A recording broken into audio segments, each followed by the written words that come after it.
Bonjour et bienvenue à notre étude de la leçon de l'école du sabbat, la leçon 8 pour cette semaine, tirée du questionnaire adulte de l'école du sabbat pour le premier trimestre 2026, ayant pour titre Unir le ciel et la terre, Christ dans Philippiens et Colossiens. Cette leçon de l'école du sabbat vous est présentée par vos amis de l'Église adventiste francophone de Toronto.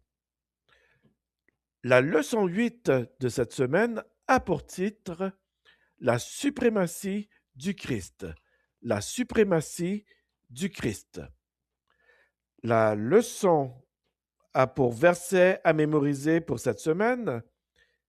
Il est l'image du Dieu invisible, le premier-né de toute création, car c'est en lui que tout a été créé dans les cieux et sur la terre, le visible et l'invisible, trône, seigneurie, principat, autorité. Tout a été créé par lui et pour lui. Lui, il est avant tout, et c'est en lui que tout se tient. Colossiens 1, versets 15 à 17. Nous reprenons le verset à mémoriser. Il est écrit « Il est l'image du Dieu invisible, le premier-né de toute création, car c'est en lui que tout a été créé dans les cieux et sur la terre, le visible et l'invisible, trône, seigneurie, principat, autorité. Tout a été créé par lui et pour lui. Lui, il est avant tout, et c'est en lui que tout se tient. » Colossiens 1, versets 15 à 17. Nous abordons maintenant la partie de dimanche ayant pour titre L'image du Dieu invisible. L'image du Dieu invisible. L'auteur du questionnaire écrit ceci. Quand nous croisons notre reflet dans le miroir ou quand nous regardons une photo, nous voyons une image de nous, mais il ne s'agit que d'un portrait à deux dimensions. À certains égards, une sculpture donne une idée plus claire, mais elle est encore loin de la réalité vivante, respirante et animée. Le concept biblique d'image, bien qu'il renvoie parfois à ce genre de représentation, fait référence à quelque chose de plus grand. Alors maintenant, lisons certains passages bibliques suivis de la question pour cette leçon. Lisons dans Genèse 1, versets 26 à 27. Puis Dieu dit, « Faisons l'homme à notre image, selon notre ressemblance, et qu'il domine sur les poissons de la mer, sur les oiseaux du ciel, sur le bétail, sur toute la terre et sur tous les reptiles qui rampent sur la terre. » Dieu créa l'homme à son image, il le créa à l'image de Dieu, il créa l'homme et la femme. Et il est écrit dans Genèse 5, verset 3, Adam, âgé de 130 ans, engendra un fils à sa ressemblance, selon son image, et il lui donna le nom de Seth. Dans 1 Corinthiens 15, verset 49, nous lisons « Et de même que nous avons porté l'image du terrestre, nous porterons aussi l'image du céleste. » Et dans 2 Corinthiens 3, verset 18, il est écrit « Nous tous qui, le visage découvert, contemplons comme dans un miroir la gloire du Seigneur, nous sommes transformés en la même image de gloire en gloire, comme par le Seigneur l'Esprit. » Et il est écrit dans Hébreux 10, verset 11, « En effet, la loi qui possède une ombre des biens à venir et non l'exacte représentation des choses ne peut jamais, par les mêmes sacrifices qu'on offre perpétuellement chaque année, amener les assistants à la perfection. » Alors, à la suite de ces versets et de ces passages, l'auteur nous dit ceci. Résumer les différentes significations du mot image dans ces passages. La question: en quoi diffère-t-elle de la description de Jésus en tant qu'image de Dieu? Résumer les différentes significations du mot image dans ces passages. En quoi diffère-t-elle de la description de Jésus en tant qu'image de Dieu? L'auteur du questionnaire nous dit ceci. Les êtres humains ont été créés pour ressembler le plus possible à Dieu, physiquement, spirituellement, relationnellement et fonctionnellement. Mais ils ne reflètent l'image de Dieu que sous certains aspects. Et le péché a abîmé même cela.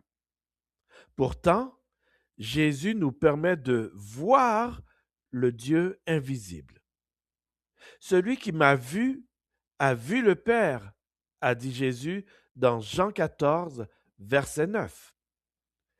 Il est l'expression de la réalité même de la nature de Dieu, selon ce que nous lisons dans Hébreux 1, verset 3, où il est écrit « Et qui, étant le reflet de sa gloire et l'empreinte de sa personne, et soutenant toutes choses par sa parole puissante, a fait la purification des péchés et s'est assis à la droite de la majesté divine dans les lieux très hauts. »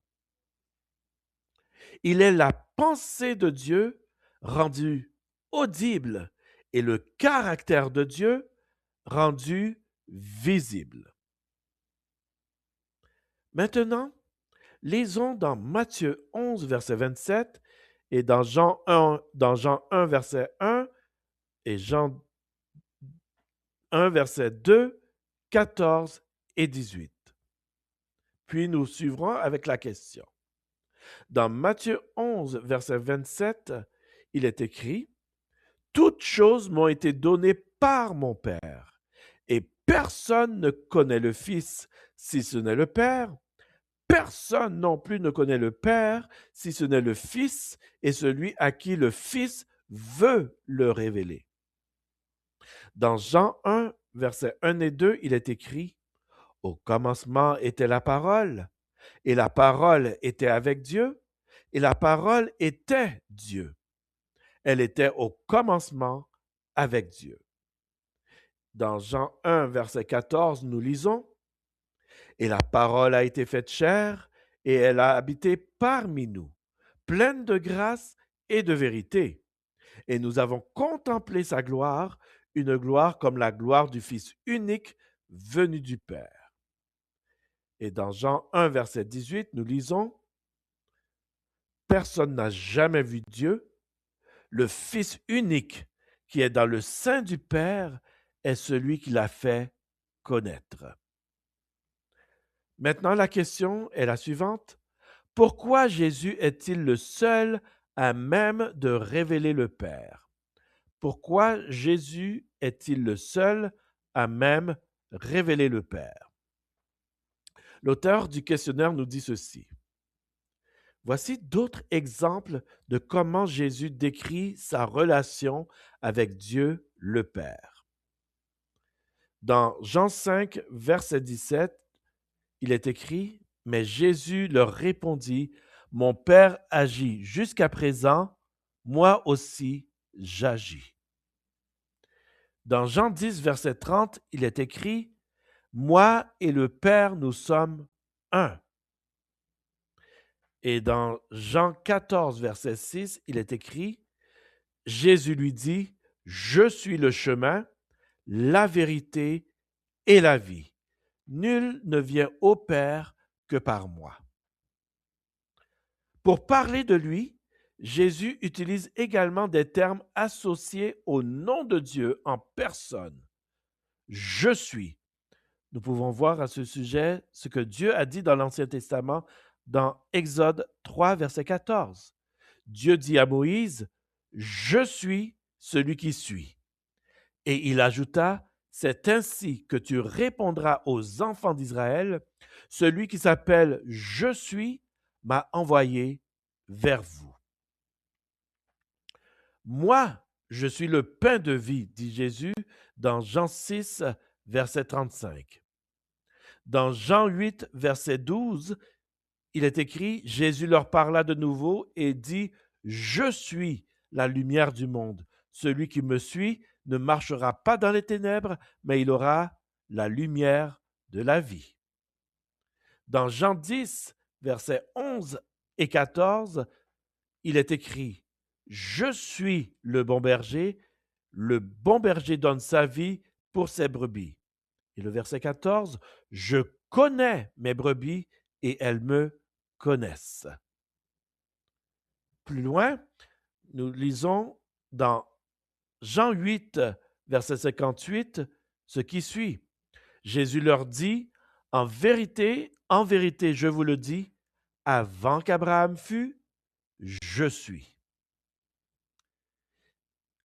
Alors, à la lumière de tous ces textes que nous venons de lire et de la description que Jésus fait de lui-même par rapport avec sa relation avec Dieu le Père, nous posons la réflexion suivante. Si Jésus était autre chose que Dieu lui-même, cela ne voudrait dire qu'une seule chose, Dieu aurait envoyé un être créé pour mourir pour nous. Nous croyons que c'est Dieu lui-même, en la personne de Christ, qui est mort pour nous. Pourquoi la différence est-elle cruciale et radicale? Pourquoi la différence est-elle cruciale et radicale, à savoir que Dieu lui-même est venu mourir pour nous en la personne de Christ? Passons du temps dans la réflexion de cette question. Nous vous invitons maintenant à entendre une réflexion sur cette partie de la leçon de cette semaine. Bienvenue. Alors, la question du jour, c'est un vrai casse-tête théologique en fait. Comment on fait pour connaître un Dieu qu'on nous décrit comme invisible? C'est une question énorme. Oui, ça peut sembler complètement abstrait. Et pourtant, c'est au cœur de tout. Pour essayer d'y voir un peu plus clair, on a un guide d'études assez fascinant, tiré d'une analyse des épîtres de Paul. Le titre est très direct, l'image du Dieu invisible. Exactement. Et notre mission aujourd'hui, c'est de plonger dans ce mot image et de comprendre pourquoi, dans ce contexte, il est absolument central. C'est ça. Et on va voir que ce petit mot de 5 lettres, il cache une complexité assez dingue. Ah oui, Ce n'est pas juste une question de ressemblance, loin de là. C'est une exploration qui nous emmène en fait d'un simple reflet à une révélation totale, vivante. d'accord. Et comprendre cette progression, c'est vraiment la clé pour saisir la nature de la relation entre le Christ et Dieu le Père, en tout cas telle que la source nous la présente. Ok, donc le premier réflexe quand on entend le mot image, c'est de penser à une photo, un reflet dans un miroir. Bien sûr, Mais ce que la source nous dit d'emblée, c'est que si on s'arrête là, on passe complètement à côté du message. Elle utilise une analogie que je trouve très forte. celle du miroir et de la sculpture. Voilà. Un miroir, c'est plat. C'est en 2D. Une sculpture, c'est déjà mieux. On est en 3D, mais ça reste une pierre inerte. Ça ne vit pas, quoi. Et c'est une excellente porte d'entrée. Ça nous force à admettre que nos concepts habituels sont limités. La source nous renvoie à plusieurs textes, notamment dans la Genèse, où il est dit que l'humanité a été créée à l'image de Dieu. Oui, mais qu'est-ce que ça veut dire, ça, au juste? Certainement pas une ressemblance physique, comme si Dieu avait un corps. Non, bien sûr. L'idée est beaucoup plus profonde. Les humains sont créés pour être des porteurs de sa nature, pour refléter son caractère, sa créativité, sa capacité à aimer, à gérer. Ils sont censés être ses représentants sur Terre. C'est un peu comme la différence entre un avatar dans un jeu vidéo et le joueur lui-même.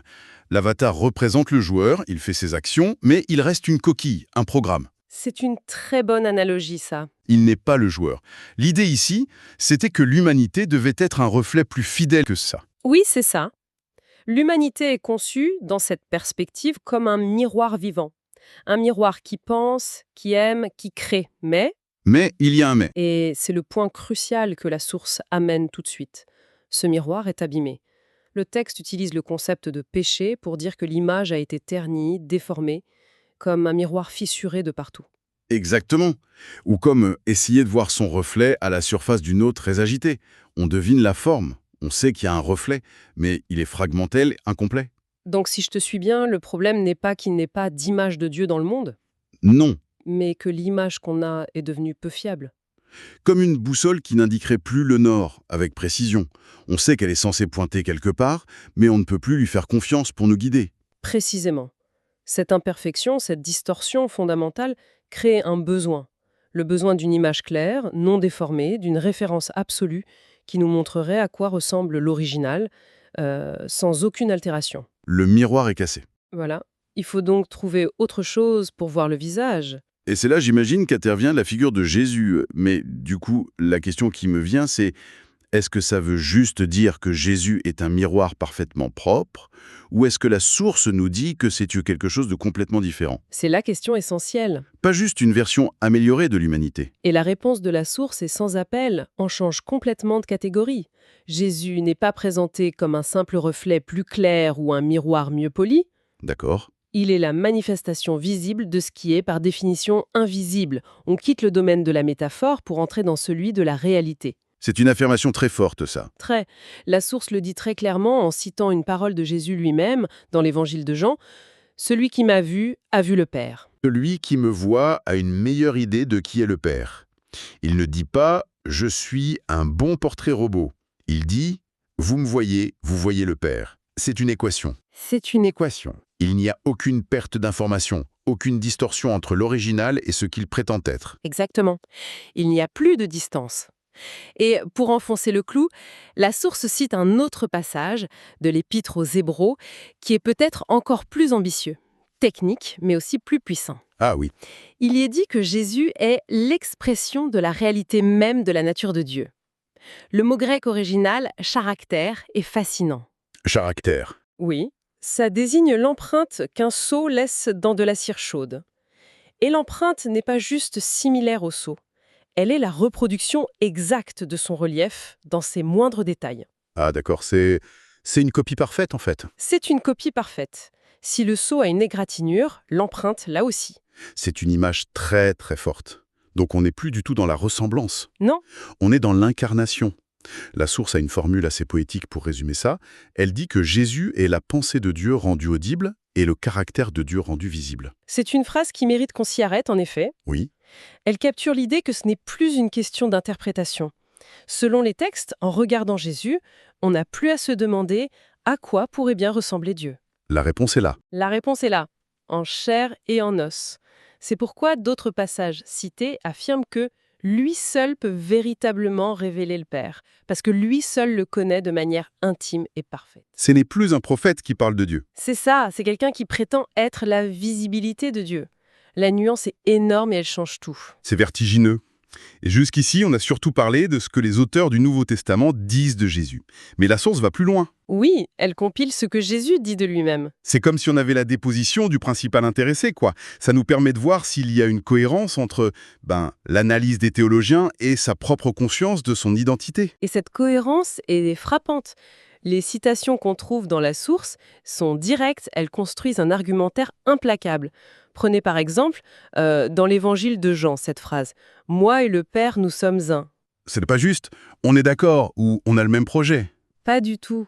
Le mot utilisé en grec suggère une unité de nature, d'essence. Il y a aussi personne ne vient au Père sinon par moi ».